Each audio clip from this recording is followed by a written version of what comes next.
Je vous propose de commencer ce séminaire. Donc, comme le disait Christophe Potier, c'est le dernier séminaire du cycle FEO-HESS. C'est un cycle donc sur la question religieuse, sécularisation, réinvention. Donc, nous avons le plaisir aujourd'hui d'accueillir notre collègue Fabienne Jagou, maître de conférence à l'EFEO, qui est spécialiste du bouddhisme tibétain. Et qui a fait un assez long séjour dans notre centre de recherche à Taipei, dont elle a été responsable à l'Academia Sinica. Et lors de ce séjour, elle a mené des recherches sur une communauté donc, de bouddhistes tibétains, et notamment sur une figure importante dont elle va nous parler aujourd'hui, qui est la vénérable Konga, si je prononce bien. Sujet à propos duquel elle va d'ailleurs publier un livre qui devrait sortir, je crois, cet automne chez Brill, mais elle nous donnera les précisions. Donc, je lui donne tout de suite la parole, donc Fabienne, pour 1 heure d'intervention, puis ensuite nous aurons une demi-heure d'échange avec le public. Voilà, c'est à toi, Fabienne. Merci beaucoup Christophe. D'abord de m'inviter ainsi qu'Arthur Cessou à prononcer cette conférence qui traite effectivement d'un sujet très particulier, à une petite niche au corps même de mes recherches et qui est véritablement né du terrain que j'ai mené à Taïwan. Dans le cadre en fait de ce... Ah, attendez, je n'arrive pas à avancer. Ah, voilà. Dans le cadre donc, de cette intervention, j'avais très envie, donc après les échanges que j'ai eus avec Arthur Cessou, en même temps de vous faire part de la méthode que j'avais suivie en me disant que ça pouvait être utile aux étudiants et justement donc en repartant en fait du fait de la façon dont je m'étais intéressée, je me suis intéressée à ce sujet finalement très particulier et qui a ouvert finalement aussi une brèche dans une recherche qui mène donc sur le développement du RAN. Sachant qu'aujourd'hui, nous avons principalement des études qui ont été menées en Chine et que, en fait, je vous propose les premières études sur donc, le développement du bouddhisme tibétain à Taïwan, cette fois. Donc, j'ai préparé cette intervention. Donc, au cours de laquelle je vais vous proposer 3. La première, en fait, c'est vous présenter. En fait, véritablement, je vais suivre ma réflexion intellectuelle et méthodologique et scientifique qui va nous amener donc à comprendre comment on a un tel centre dédié au bouddhisme tibétain a pu se développer à Taïwan. Parce qu'il s'agit là de l'un des premiers, hein, évidemment. Donc, la première, donc, je vais vous présenter cette communauté telle qu'on la voit aujourd'hui sur le terrain. Ensuite, donc, je vais vous parler des outils de communication, donc les biographies, et pas seulement, vous allez voir. Ensuite, qu'est-ce qui a conduit à la fois aux rédactions des biographies et à la réussite de la communauté, donc l'expérience spirituelle qui, elle, est à l'origine donc, de la construction de sa communauté, ainsi que les développements qu'elle a donnés à cette expérience spirituelle sur le terrain à Taïwan. Voilà, donc en trois grandes parties. Attendez, je fasse comme ça. Voilà.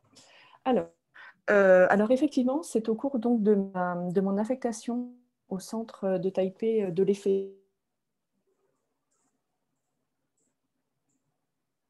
Louis Gabaud, qui était donc par l'Institut d'histoire et de philologie pour donner des conférences donc, sur le bouddhisme thaï. Et au détour de cette visite et des conférences qu'il a données, des collègues ont suggéré de nous emmener voir en fait les momies bouddhiques existantes donc, à Taïwan. Et au cours de cette visite, donc, nous avons visité ce centre, donc le centre de Gonggasse, qui est donc dans la banlieue de Taipei. Et voilà, quand vous arrivez, en fait, vous passez d'abord une grille, vous allez voir dans un instant, un peu plus tard, mais ensuite vous entrez et vous tombez immédiatement sur... Et là, si vous voulez, c'était la première rencontre un petit peu comme ça, extraordinaire et ésotérique, avec une femme. D'abord, je n'ai pas compris que c'était une femme, je vous le dis très franchement, j'ai cru que c'était un homme, et qui porte des attributs très particuliers, donc des chapeaux donc, liés vraiment relatifs au bouddhisme tibétain, et puis donc avec de chaque côté des portes donc des écritures comme ça, l'Ansa, qui donc qui font référence donc à des mantras. Et voilà. Et donc c'est une première rencontre, un premier choc comme ça. Et je me suis dit, en fait, pourquoi ce monastère, donc d'abord existe-t-il? Vous allez le voir dans un instant, il est magnifique. Pourquoi il a donc ces caractéristiques tibétaines et pourquoi cette femme finalement a quand même eu l'honneur quelque part d'être momifiée et pourquoi sa momification a réussi? Parce qu'il y a ça aussi. Les momifications ne réussissent pas systématiquement. Donc voilà, donc ça c'est la première vision que j'ai eue et je la dois donc à mon collègue Louis Gabot, donc au détour de ses visites à Taipei. Ensuite, donc j'ai continué à me rendre à ce monastère qui se présente de toute façon donc de l'extérieur, avec donc des mantras extrêmement simples qui sont Mani Padme Hum, qui sont sur sa façade. Vous avez son nom ici, donc alors, c'est le nom qui lui a été donné un peu plus tard. Donc, c'est le nom, je ne vous le donne pas, qui est lié. Bon, je vous en parlerai tout à l'heure. Toujours est-il. Donc, voilà la vision que vous avez, que nous avons quand on rentre dans cette petite. Le monastère se trouve. Donc, vous voyez, il est complètement, en fait, il s'est inséré dans la vie urbaine à un autre angle. Donc, il est vraiment en ville. Voilà. Sachant que certainement qu'au départ, évidemment, il s'agissait, d'après donc, les sources, il s'agissait d'un champ, donc il devait se trouver plus isolé. Mais toujours est-il, voilà, il a sa place, il est connu et il se trouve dans la banlieue de Taipei. Alors, une fois que j'ai commencé donc à interroger ses disciples et je me suis demandé, mais est-ce que... je suis désolée, je vois que ma connexion est instable. N'hésitez pas à me dire si vous m'entendez mal.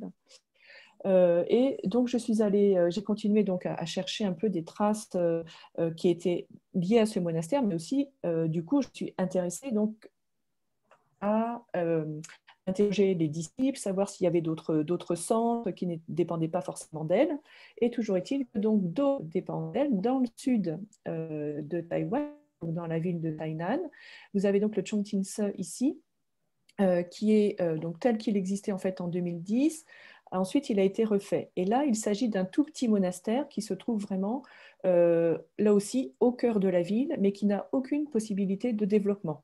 Ça, c'est un des aspects extrêmement importants qui fait que finalement, après, les disciples vont chercher un autre lieu qui permettra donc de construire un monastère beaucoup plus grand.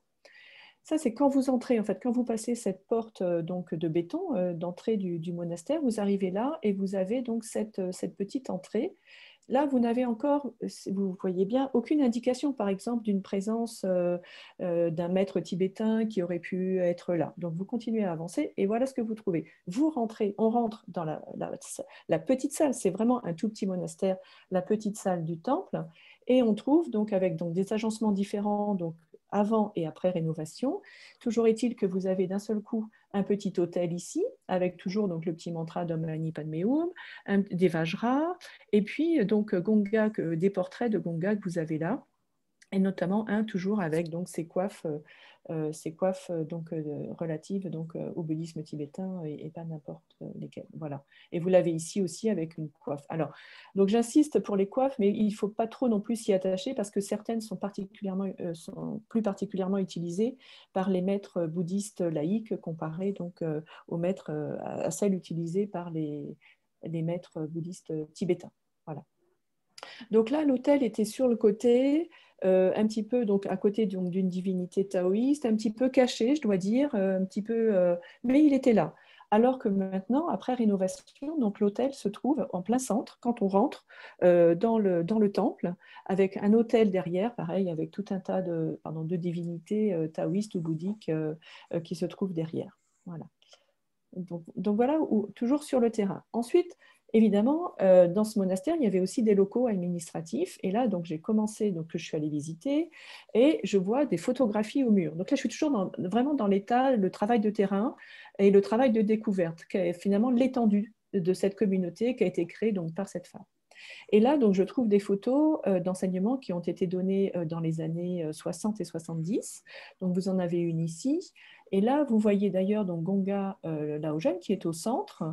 Vous voyez d'ailleurs qu'elle n'a pas de coiffe, qu'elle est finalement habillée à l'instar presque de ses disciples, et qu'elle n'apparaît pas visiblement encore comme un maître. Voilà. Mais voilà, une photo. Donc, je me dis, waouh, quand même, c'est très tôt, elle a commencé très tôt, et en plus, donc, il y a des photos commémoratives. Ensuite, toujours dans ses bureaux, je trouve donc encore son portrait que vous avez là, donc son portrait, enfin le portrait d'elle préservé, mais vous avez aussi en face donc un Chinois, un Han, qui, pareil, porte donc le Vajra, la cloche, donc des attributs d'officiant du bouddhisme tibétain, qui est habillé comme un maître chinois laïque. Bon, il n'a pas de coiffe, par exemple, mais bon, je me dis, ah, quand même, celui-ci aussi doit avoir une certaine importance au sein de la communauté. Et là, donc, je commence à m'enseigner, effectivement. Donc, c'est la personne que Gonga Laojan a adoubée pour transmettre des enseignements sur place à Tainan et pour lui succéder sur place, en fait, pour vraiment la remplacer. Et donc là, il y a un ancrage aussi familial, en fait, dans le cadre donc, du sud de l'île et surtout dans le cadre de ce monastère. Donc maintenant, donc je vous le disais tout à l'heure, ce petit monastère, il a très vite été considéré comme insuffisant. Donc, décidé de construire un autre monastère, toujours à Tainan, mais à l'extérieur de Tainan, là justement où il était, et donc qui a permis l'édifice, enfin la construction de cet édifice, qui est très en hauteur, mais qui ne cesse en fait de s'agrandir vers l'arrière. Il ne faut pas s'arrêter à cette façade qui est bon, quand déjà monumentale, qui en fait est une façade aussi avec des traits vraiment purement hybrides, à la fois donc tibétains, cette notion, avec les couleurs, les toits, les petits toits relevés, donc sont bien chinois. Et donc vous avez vraiment l'autre monastère que vous rencontrez à Tainan. Donc on voit que là, il est un peu moins inséré dans le cadre urbain, il est plus donc encore à la campagne, je dirais, à la campagne, donc dans la campagne taïnanaise. Ensuite, donc, quand on rentre dans ce monastère, on s'aperçoit aussi qu'il est d'une richesse incroyable et que donc il y a légion de statues. J'ai trouvé donc, enfin, on trouve aussi donc un portrait du Karmapa. Donc forcément, donc on est aussi dans un monastère dont le maître en fait se prévaut en fait ou suit les enseignements Karma Kagyu et les transmet également. Voilà, donc là on a une grande richesse. Continue, je vais un petit peu Tanka par exemple vous êtes à l'étage, c'est vraiment la salle de méditation où sont censés donner les enseignements. Je dis censé parce qu'en fait j'en ai jamais vu, donc voilà. Donc je continue, vous avez en haut la lignée des Karmapas, voilà les Bouddhas, enfin bon, des lignées, des maîtres, et je tombe aussi sur Avalokiteshvara rouge, cette représentation d'Avalokiteshvara rouge, qui pose question également que, en tout cas pour ma part, j'ai rarement vu des tibétains exposés comme ça, enfin de cette façon, et qui laisse également penser que finalement Gonga Laojan est aussi donc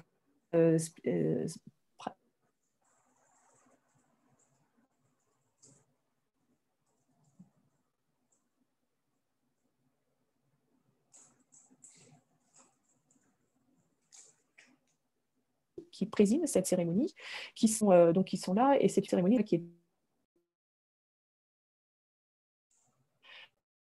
de la mort de Gonga Laojan, de la vénérable Gonga. Juste pour votre... Et donc, voilà, c'est une information supplémentaire pour moi qui, encore une fois, qui pour l'instant visite le terrain et c'est vraiment de mesurer en fait l'ampleur de la communauté. Et là, je m'aperçois, tiens, on a des maîtres tibétains qui officient, qui sont très bien reçus, et on a donc aussi une communauté de disciples taïwanais laïcs, donc des femmes, des hommes, évidemment séparés les uns des autres, ainsi que, bon, cela se fait beaucoup donc, dans les monastères chinois. Un maître tibétain ici. Et voilà, et sur la momification de ce maître, ce qui signifie quand même, donc encore une fois qu'elle a probablement atteint un travail spirituel, mais aussi que les disciples ont jugé important et nécessaire de préserver son corps. Voilà. Donc, c'est l'état des lieux. Là, je vous ai présenté l'état des lieux. Voilà ce que j'ai vu. Et là, je me suis dit, non, mais c'est pas possible. C'est vraiment quelque chose qu'il faut étudier, un phénomène donc extrêmement récent qu'il est nécessaire d'étudier. Et donc, j'ai commencé par essayer d'en apprendre davantage sur le contexte de venue et de à Taïwan, savoir, essayer à me poser des questions sur la façon dont comment elle en était arrivée là, est-ce qu'il n'y a finalement aucun maître ou est-ce qu'aucun enseignement du bouddhisme tibétain n'était transmis avant elle sur le territoire taïwanais. Et là, donc je me suis beaucoup intéressée à l'histoire, en fait, à l'arrivée sur l'île. Donc, quand plusieurs maîtres étaient déjà là, en tout cas au moins quatre maîtres tibétains. Vous en avez deux qui étaient déjà là donc, en 1949 et qui étaient arrivés donc, en même temps que Chiang Kai-shek et qui avaient bénéficié donc, justement de l'aide de Chiang Kai-shek et qui étaient très très proches de Chiang Kai-shek. Chiang Kai-shek qui avait toujours dans l'idée, évidemment, de retourner, on est bien d'accord, de retourner en Chine, mais aussi donc, de récupérer le territoire tel qu'il existe à l'époque mandchoue, donc incluant le territoire tibétain, qui lui-même, en fait, était indépendant de facto depuis le tout début du XXe siècle. Donc, nous avons deux maîtres, le Tsongkhar Rinpoche, qui donc occupera un rôle principalement politique pendant qu'il sera donc à Taïwan, qui, bien qu'il présidera, qui est quand même l'association bouddhique de la République de Chine, qui est tout de même une émanation du gouvernement, ne transmettra aucun enseignement sur le territoire taïwanais. Donc, quand Gonga Laogen arrive, Tsongkhar Rinpoche ne transmettait pas d'enseignement. Il est très proche du pouvoir, il a une résidence, il contribue en fait à la préservation de la culture tibétaine, mais il n'enseigne pas. Et ensuite, on a donc, après, il faut bien rester aussi l'état d'esprit de l'histoire de Taïwan à cette époque. On n'était pas dans une dynamique non plus, on était dans une dynamique de survie et d'installation en fait, population qui arrivait de Chine. On est bien d'accord. Et ensuite, donc, vous avez le Kangur Kutuktu, qui lui donc, est un maître mongol, qui était proche donc, du Tsongkhar. Tous les deux sont restés très proches, mais pareil, Kangur Kutuktu ne transmettait pas d'enseignement. En revanche, c'est lui, par exemple, qui a célébré les funérailles du Tsongkhar Kutuktu, qui a permis justement que sa crémation se passe du mieux possible, en fait. Voilà. On a ces deux maîtres. On en a deux autres qui sont arrivés un petit peu plus tard, en 59. Donc vous avez aussi remarqué les 49. Donc, c'est véritablement du départ des Chinois républicains vers l'île, alors que 59, c'est le moment donc, où des maîtres tibétains, eux, partent en exil, à la suite donc, de l'arrivée des troupes chinoises sur le territoire. Et vous avez donc deux maîtres, comme ça, Gelek Rinpoche Mingyur Rinpoche, qui tous les deux ont été des grands maîtres tibétains, même si là aussi, au départ, ils n'ont pas enseigné. Ni l'un ni l'autre. Mingyur Rinpoche, lui, est devenu professeur donc à Jonjo Dashue, tandis que Gelek Rinpoche, lui, est resté en dehors en fait, du monde scientifique et politique, on peut le dire, et a continué en fait à travailler pour lui-même, même s'il a monté évidemment forcément une petite communauté qui est restée en fait quasiment privée. J'ai pas de trace comment dire d'une véritable communauté, même si vous trouvez sur l'île un grand monastère qui a été construit par les disciples de Gelek Rinpoche et de Mingyur Rinpoche. Voilà. Mais là aussi, donc encore une fois, à cette époque-là, à Taïwan, on est vraiment dans une dynamique oui, je vais rajouter ce mot, même si ce n'est pas trop ça, en fait, de survie ou d'installation provisoire, et surtout donc tout ce qui est vie religieuse est strictement réglementé. Et c'est seulement en réalité donc à partir de 1987, avec le début de la démocratisation, et surtout 1989 avec la loi donc les grands rassemblements sur l'île, dont les rassemblements religieux, que le bouddhisme tibétain prend son essor en réalité. Mais restons donc la vénérable Gonga. Donc on s'aperçoit que vraiment à cette époque-là, il y a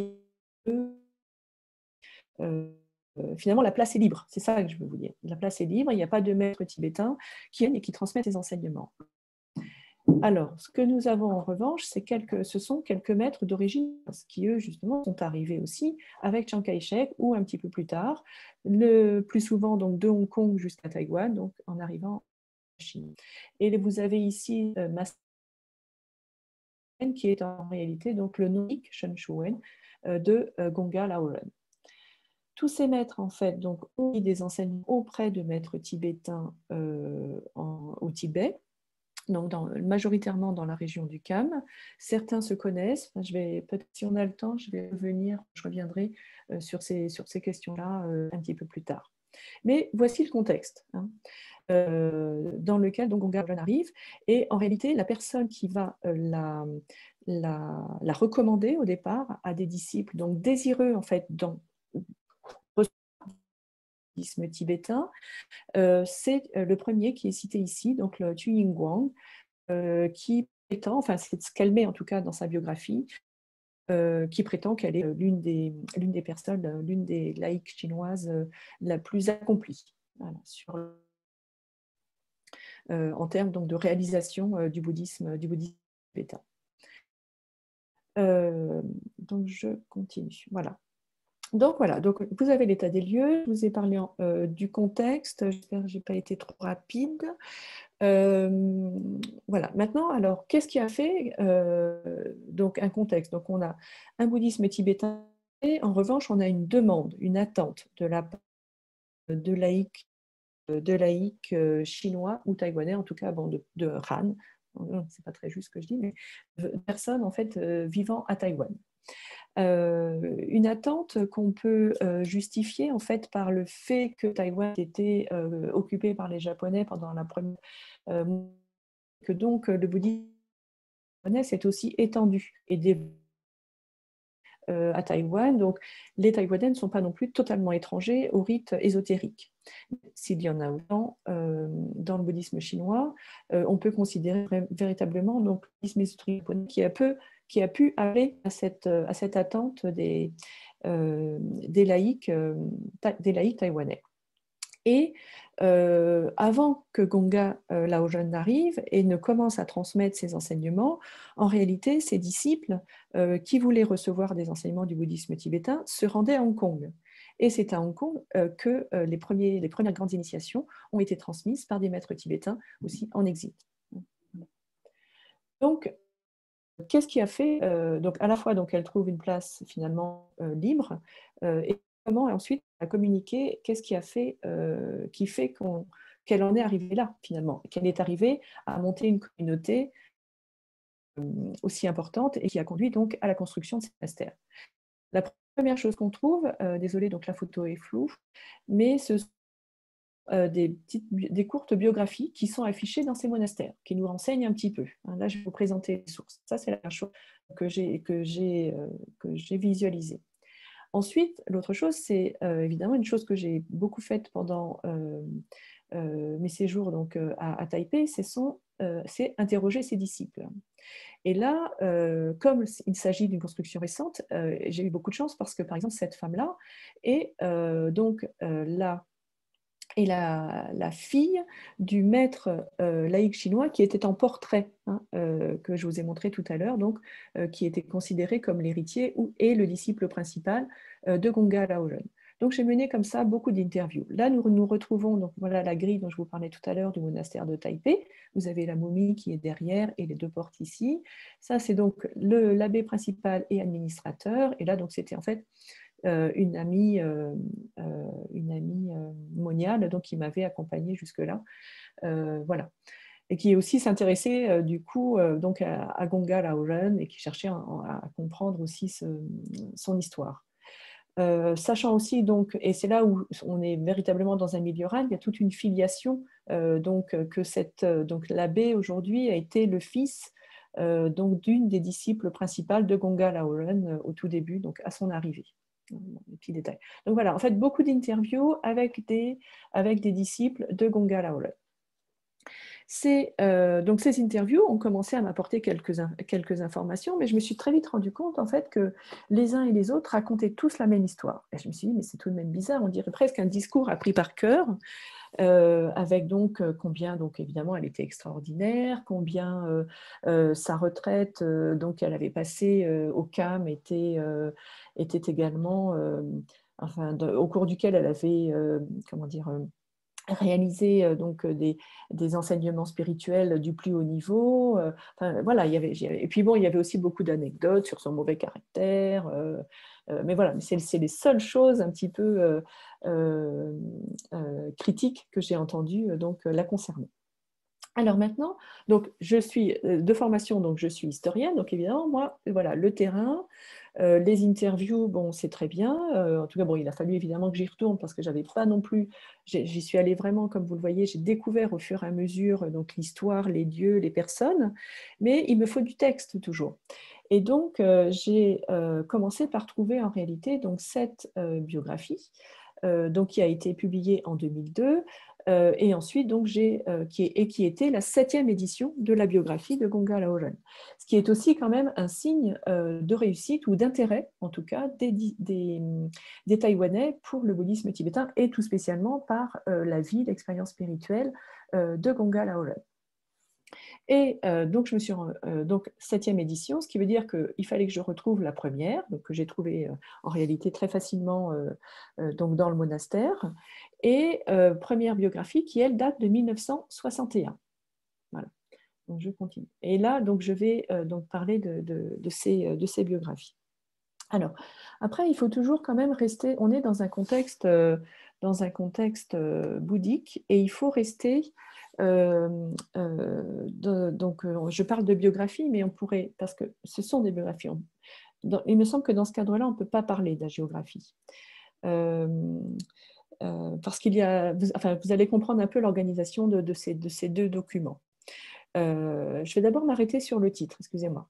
En tout cas, ce qui est clair, que ce soit une autobiographie ou une hagiographie, c'est que ces documents sont écrits dans le but de servir de modèle à suivre. Hein. Et ce sont donc des outils pédagogiques, principalement. Ça, c'est extrêmement important. Hein. Et c'est vraiment un genre donc, qui existe, en tout cas au moins depuis le VIe siècle, pour les bouddhistes chinois, avec le Gao Sangjua. Voilà. Donc on a cette édition dans le cadre du cas qui nous préoccupe, l'une donc publiée en 1961. Vous avez tout de suite remarqué, donc, en voyant le chinois, que le titre était beaucoup plus long que celui de la version de 2002. En 1961, vous avez donc le titre est donc Autobiographie du maître réincarné Gankar du Kham, maître de méditation omniscient, bienfaiteur de la propagation du bouddhisme. Premier titre. Ensuite, vous avez un deuxième titre, Récit de la pratique menée dans les sommets enneigés du maître de Vajra, Tueju Donbai, donc Gongar Laoren. Hein, c'est son premier nom tibétain. Alors, vous voyez immédiatement que l'emphase est véritablement donnée sur le maître de Ganga Laoren plutôt que d'abord sur elle. Elle n'arrive qu'en second. Donc, et c'est vraiment ce que dans cette première version de 1961, Gonga Laoren s'inscrit dans une lignée. Et elle commence, vraiment, les premières photographies sont celles de son maître, Gankar Rinpoché, bien avant les siennes. Ça, c'est me semble-t-il, extrêmement important aussi pour voir l'évolution en fait, de sa démarche et de son implantation dans le cadre taïwanais.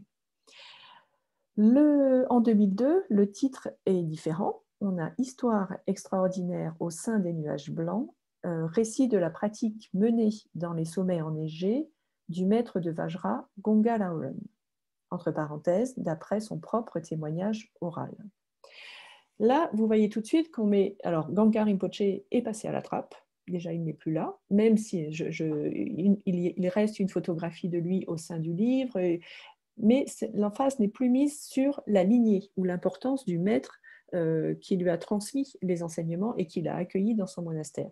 Au contraire, l'emphase est totalement donnée sur son expérience, sur l'expérience spirituelle de Gonga Laoren, pendant qu'elle était donc dans l'expérience extraordinaire au sein des nuages blancs. Donc on est aussi dans un domaine poétique et aussi une représentation du Tibet qui est assez classique.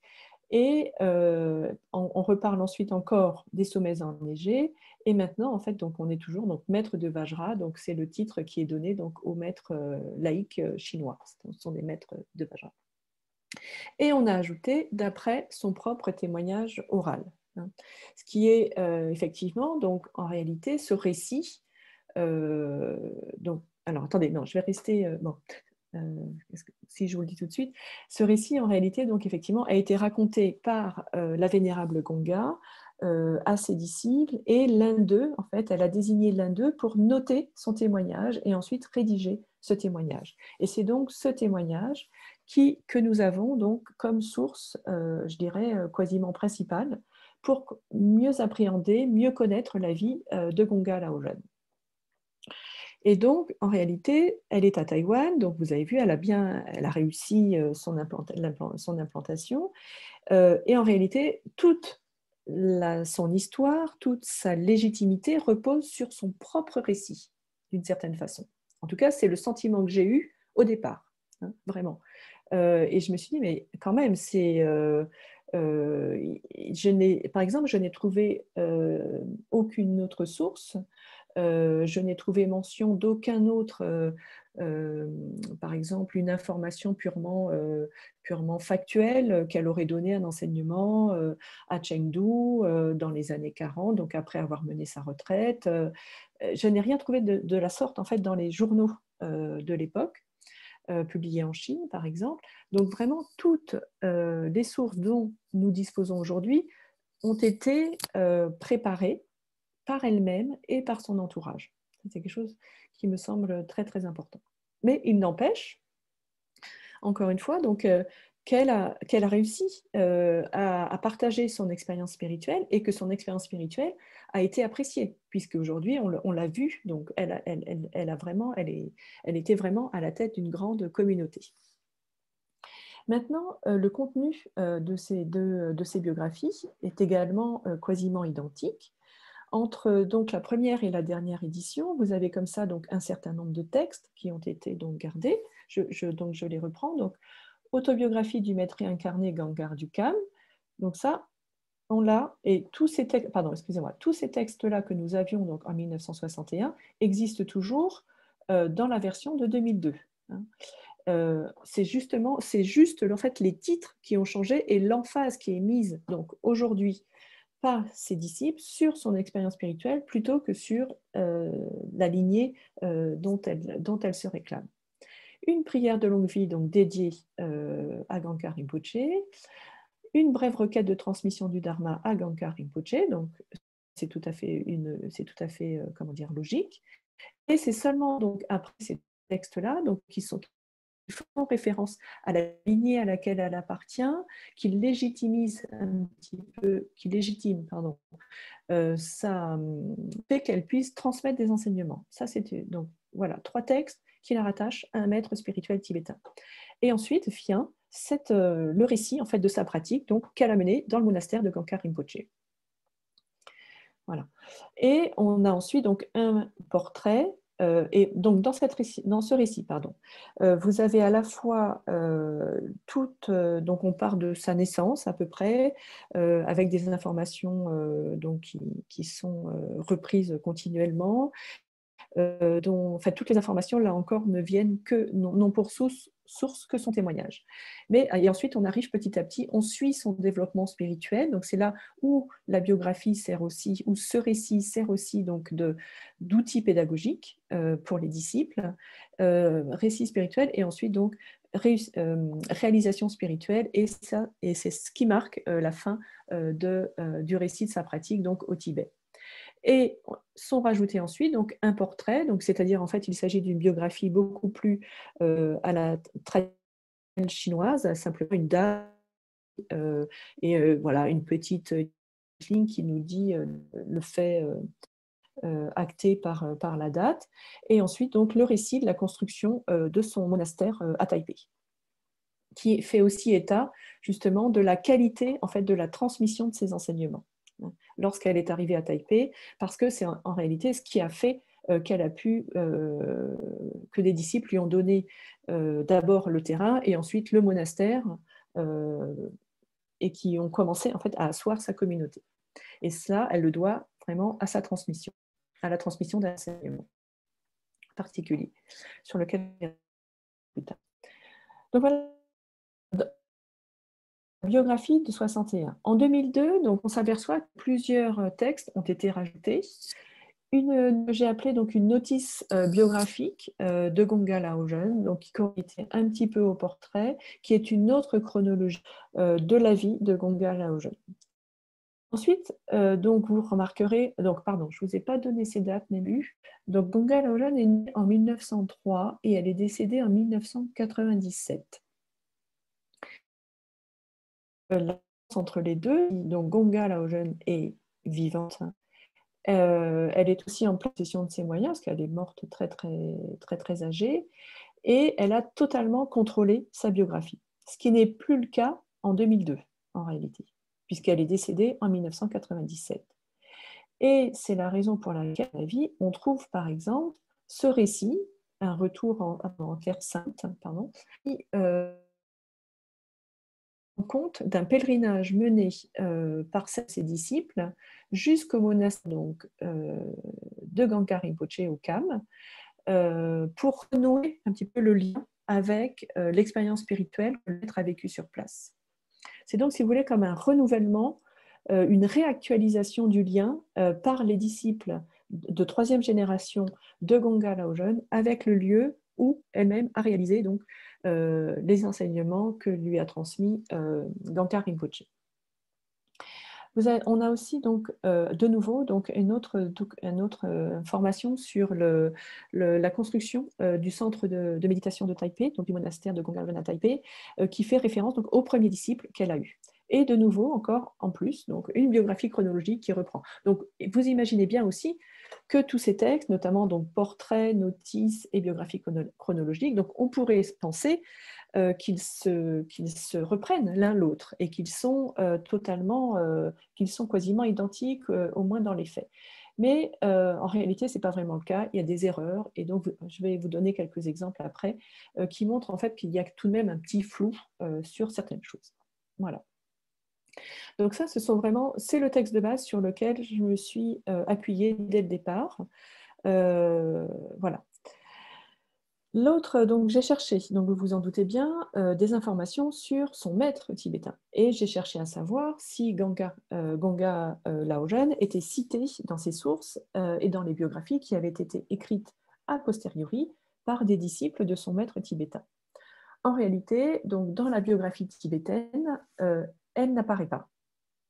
C'est déjà, si vous voulez, quelque chose qui me turlupine, je dirais, qui m'a inquiétée. En fait, je me dis, tiens, c'est curieux. Donc, en fait, finalement, ça ajoute un petit peu de doute par rapport donc, à son récit ou à sa biographie, sachant encore que c'est vraiment, on dépend vraiment d'elle pour la connaître. On n'a aucune autre source. Ensuite, donc, dans la biographie écrite en chinois de son maître tibétain, écrite par le fils d'un disciple de Gangkar Rinpoche, évidemment, là, on la trouve. Parce qu'en fait, ces deux biographies, et c'est là aussi, c'est un des aspects intéressants quand vous travaillez sur le bouddhisme sino-tibétain et que vous allez voir en fait ce qu'il en est du côté chinois et ensuite ce qu'il en est du côté tibétain, c'est qu'on n'a pas les mêmes informations et on n'a pas les mêmes histoires. Et par exemple, donc, la biographie de Minya Gompo, elle s'intéresse évidemment aux disciples tibétains de Gangkar Rinpoche, et alors que Wang Deshun, lui, ne peut citer finalement que les disciples, ne peut parler que des disciples chinois de Gangkar Rinpoche. Après, donc évidemment, on peut élaborer là-dessus, et ce sont encore des recherches à mener sur le fait que, donc, à l'époque républicaine, donc à l'époque donc, où Gonga Laogen était dans le monastère de Gangkar Rinpoche, donc dans les années 40, les communautés qui étaient présentes, la communauté tibétaine et la communauté chinoise, manifestement ne communiquaient pas et ne se rassemblaient pas. Ils ne recevaient pas non plus les mêmes enseignements. Et ça, c'est quelque chose qui, à mon avis, sur lequel il faudrait travailler à l'avenir pour comprendre exactement comment s'organiser dans la tête, si c'est possible, des maîtres tibétains, cette double action vers la transmission. En fait. Ça me paraît très important. Toujours est-il donc que dans cette biographie tibétaine, on ne trouve pas trace de Gonga Laogen, alors que là, évidemment, dans celle chinoise, un chapitre est consacré à Gonga Laogen et aux principaux disciples chinois de Gonga Laogen. Donc voilà, je continue ma recherche à travers les textes pour essayer d'en apprendre davantage. Alors, attendez, il me manque quelque chose. Bon, attendez. Ah, j'ai perdu. C'est pas grave. Je vais continuer sur ça. Voilà. Alors maintenant, le contenu, le texte proprement dit, de quelle façon on le...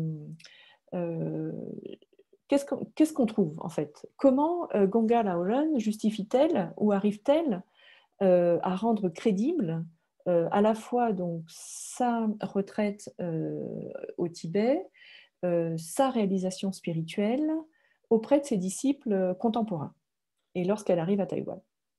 En fait, elle utilise une rhétorique très particulière, donc elle fait appel aux témoins. Et donc, elle fait appel aux témoins. Et par exemple, donc, pendant qu'elle mène sa retraite, qui a tout de même duré 3 ans, imaginez bien une femme dans les années 40 qui se retrouve donc enfermée dans une petite cellule pendant 3 ans. Il faut forcément quelque part que quelqu'un lui apporte à manger et s'inquiète de savoir si elle est toujours en vie et si elle est en bonne santé. Et donc, une nonne était présente sur les lieux et avait justement pour tâche de prendre soin de Gonga Laoren. Cette nonne servira donc de témoin en réalité donc à la retraite de Gonga. Et c'est elle par exemple qui intervient très souvent dans le texte, et c'est elle qui, par le vocabulaire employé par Gonga Laoren donc dans son témoignage, permet de comprendre que Gonga Laoren progresse en fait dans sa retraite. Et on le voit par exemple là, par rapport au vocabulaire qui est utilisé. Donc on passe de méditant à bodhisattva, pour la qualifier, par exemple. On a aussi, donc pendant cette retraite, Gonga Laoren réalise comment dire, des choses extraordinaires, ou il lui arrive des choses extraordinaires. Par exemple, donc elle prétend avoir lévité. Alors peut-être qu'elle s'est simplement vue en réalité elle-même en tant que divinité, ça c'est fort possible, plutôt que d'avoir lévité. L'autre chose aussi, et qui, là j'avoue mon incompétence, mais paraît-il, fait partie donc des grandes réalisations, elle est tombée quasiment, extrêmement malade. Et elle fait là aussi intervenir la nonne pour signifier donc à son auditoire qu'elle a survécu à une grande épreuve. Et la grande épreuve était de ne pas s'être nourrie pendant 64 jours, par exemple. Et donc, la première question qu'elle pose alors qu'elle commence donc à reprendre un petit peu d'énergie, c'est, elle la pose à la nonne et elle lui demande, mais comment sais-tu que je n'ai pas mangé pendant 64 jours? Et donc là, la preuve qu'apporte la nonne, c'est de dire, mais comme vous ne mangiez pas, j'ai posé des petits cailloux à gauche de votre porte ou à droite, peu importe, et voilà, il y en avait 64 au moment où vous êtes sorti de votre jeûne en réalité.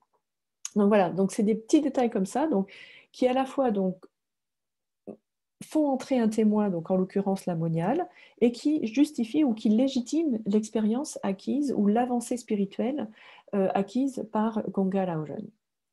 Ensuite, l'autre chose, donc l'autre façon en fait dont Gonga Laoren a de montrer qu'elle est spirituellement avancée et qu'elle est digne de la transmission que lui a de la transmission des enseignements que lui a donné, donc l'autorisation de la transmission de ces enseignements que lui a donné son maître, et qu'elle fait aussi intervenir comme ça d'autres personnes qui font parler Gangkar Rinpoche. Et vous avez un exemple ici.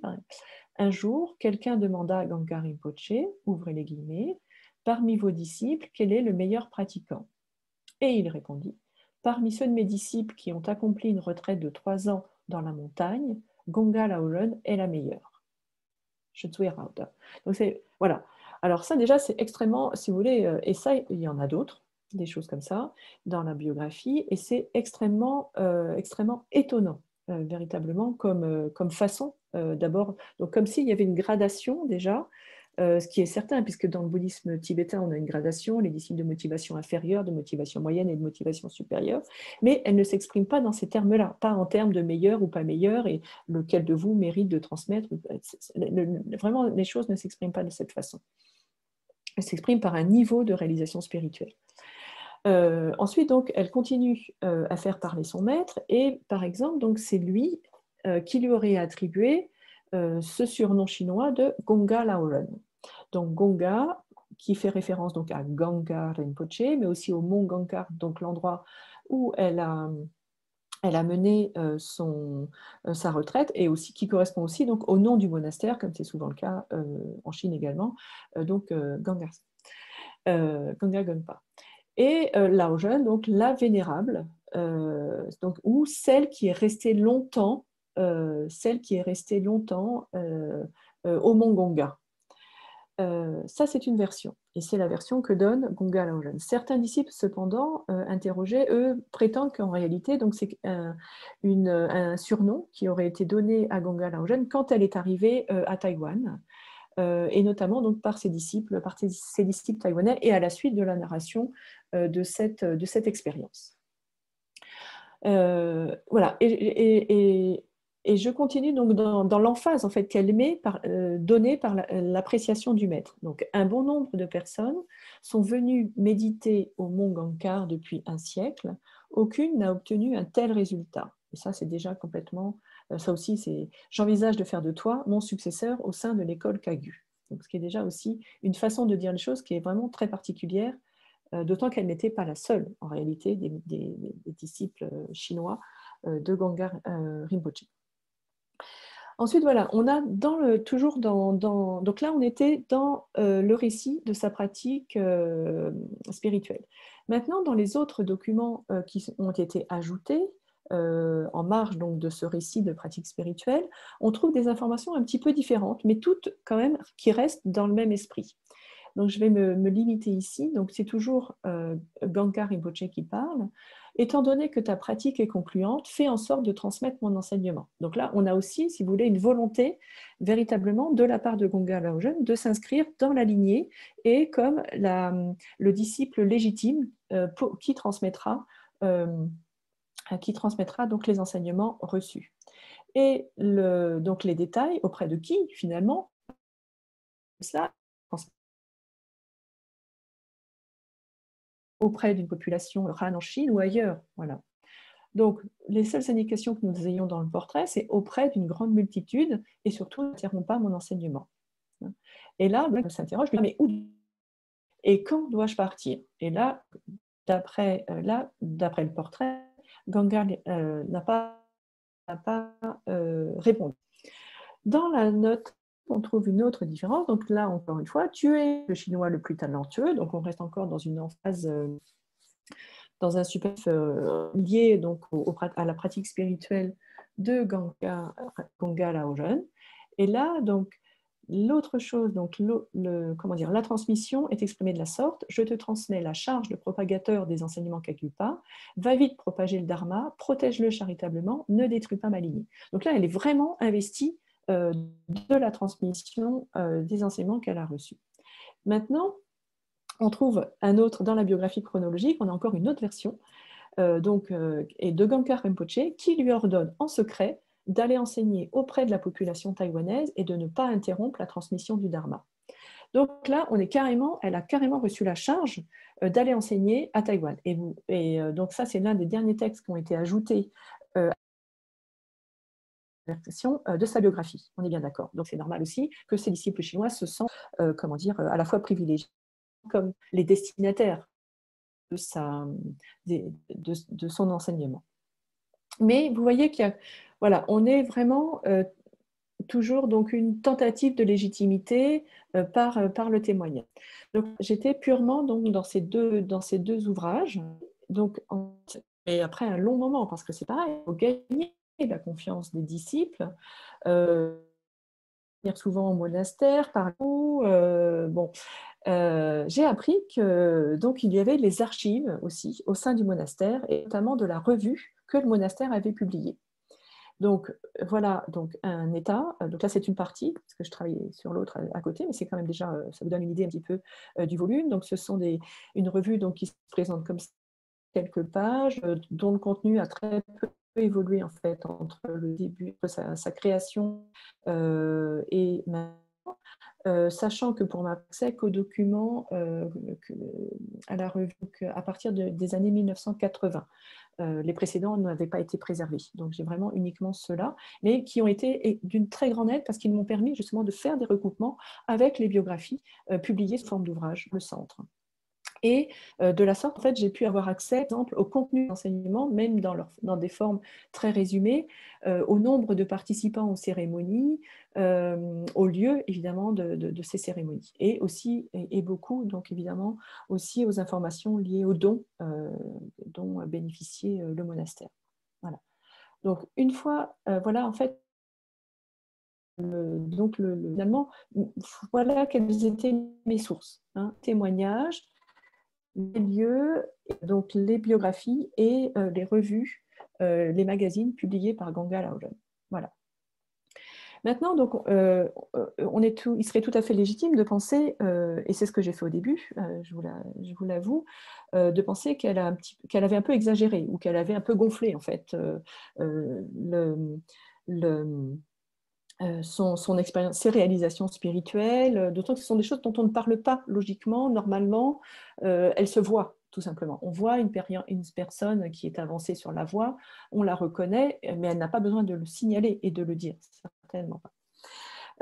Mais comme me l'a fait remarquer un collègue, en fait, il m'a dit que j'avais peut-être un esprit biaisé et que probablement, en réalité, tout ce qu'elle avait fait, la transmission des enseignements, la façon dont elle s'était présentée, les retraites qu'elle avait menées encore donc, à Taïwan, avait conduit en réalité à ce qu'elle soit très bien reçue par des disciples taïwanais, encore une fois, désireux de recevoir des enseignements tibétains. Donc voilà. Donc je me suis peut-être fourvoyée au départ et effectivement, je suis revenue sur cette... Elle a en tout cas véritablement, il semble, mené une expérience spirituelle qui nous est donnée et elle a appuyé complètement son arrivée à Taïwan sur cette expérience et à Taïwan. Donc, elle a commencé à transmettre des enseignements et le premier qu'elle ait transmis, c'est un enseignement donc, relatif donc, qui permet en fait d'accéder à la mort plus facilement et en tout cas de renaître dans les paradis du Bouddha. Et c'est vraiment l'enseignement qu'elle a donné de nombreuses fois à son arrivée à Taïwan, donc dans les années 60 et encore 70. Et vous voyez ici, ce sont ses premiers disciples tibétains et vous voyez cette petite herbe là, ici, qui est plantée donc dans la fontanelle de ses disciples, qui est censée être une preuve que ses disciples ont réalisé l'initiation qu'ils venaient de recevoir, et surtout donc une preuve que Gongpa Laojan était véritablement qualifié pour transmettre cette initiation. Et ça, donc, c'est une des photos que j'ai trouvées dans le monastère à Chongqingse, par exemple, et qui est vraiment, qui symbolise en fait cette réussite et sa capacité à transmettre justement l'enseignement. Maintenant, c'est une femme qui est restée laïque pendant quasiment toute sa vie et elle n'est devenue nonne en réalité qu'en 1980. Vous voyez, très tardivement, elle était née en 1903. Donc vraiment, et elle a pris refuge auprès d'un maître tibétain, le 16e Karmapa, qui était extrêmement connu en Occident et parce qu'il était en exil et surtout parce qu'il a aussi réussi à mobiliser une communauté occidentale, indienne et donc taïwanaise extrêmement importante. Maintenant, donc l'autre chose que Gongpa Laojan avait, donc vous voyez, on a vraiment l'impression de quelqu'un qui, à la lecture des récits, qui est vraiment un petit peu, si vous voulez, suffisante en réalité par rapport donc à ses réalisations spirituelles. Mais c'est loin d'être le cas, parce qu'on a aussi d'autres dans la revue, par exemple, il apparaît clairement qu'elle considère très souvent qu'elle n'est pas habilitée à transmettre les enseignements du bouddhisme tibétain et que c'est pour ça qu'elle invite les premiers maîtres tibétains à venir à Taïwan. Et cela bien avant que Taïwan ait autorisé et libéré l'exercice de la religion. Et de fait, on a des maîtres comme ça donc, qui arrivent de l'école Karmapa, qu'elle invite donc au début des années 80, alors que la démocratisation date de 1987 et de 1989. Dès les années 80, en fait, elle invite les premiers maîtres tibétains, le 16e Karmapa qui malheureusement n'a pas pu venir, mais c'est auprès de lui donc qu'elle a pris refuge, Khenpo Karthar Rinpoché qui restera en réalité donc le maître de référence du monastère, auprès duquel se réfèrent ses disciples, et puis donc tous les proches, tous les plus grands maîtres de l'école des Karma-Kagyu, qui sont donc en exil et qui sont allés à Taïwan, mais invités par Gongpa Laolön. Et donc là, vous avez Kalu Rinpoché, pour ceux qui le connaissent, parce qu'il est très connu en France. Et l'apothéose, en quelque sorte, a été donc la venue du Dalai Lama dans son monastère, qu'il a visité. Vous voyez, c'est le monastère de Tainan, où il a donné un enseignement voilà, face à une foule de disciples qui étaient donc devant le monastère. Et en réalité, donc, si j'ai bonne mémoire, le Dalai Lama est venu en mars et Gongpa Laolön est décédé en avril en fait, de la même année, en 1997. Mais c'est vous dire tout de même, voilà,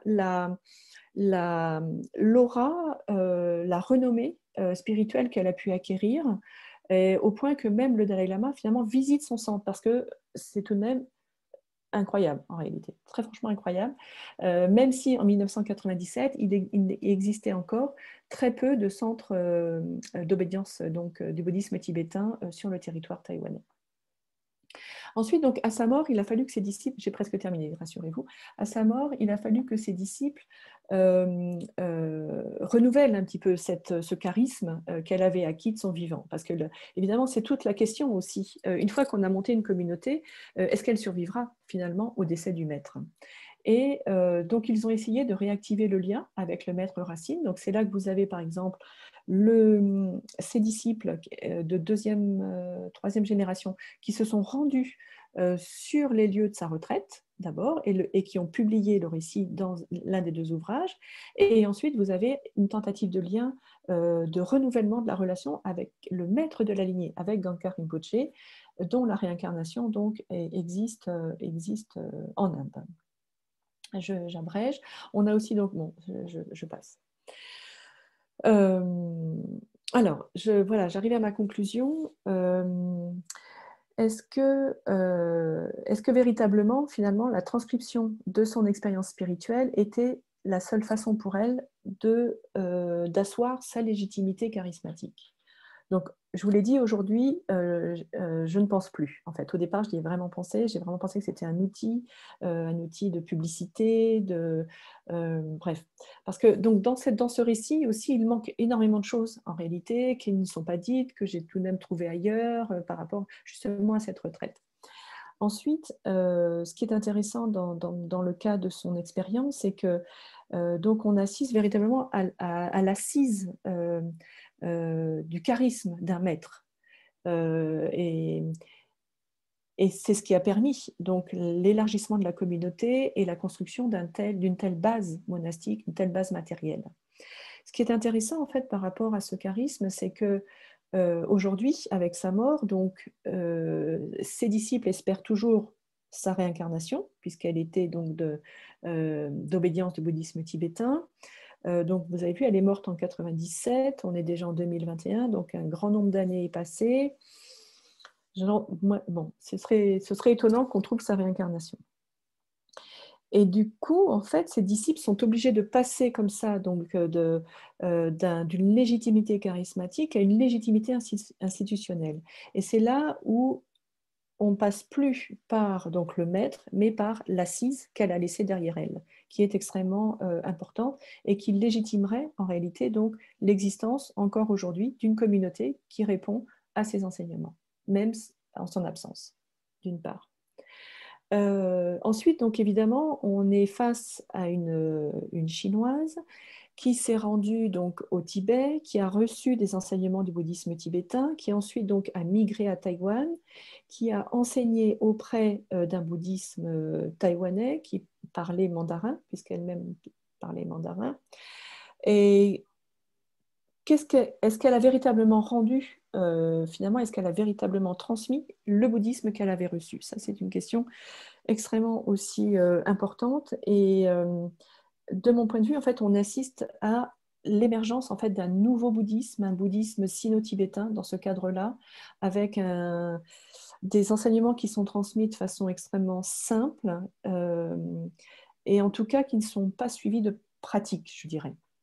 Voilà. Donc, si vous voulez, on pourra en rediscuter. Je vous remercie beaucoup et j'espère ne pas avoir été trop rapide. Et je me permets donc juste de vous mettre en avant-première la couverture du livre dans lequel vous pourrez retrouver une partie en fait, de cette conférence. Voilà. Je vous remercie.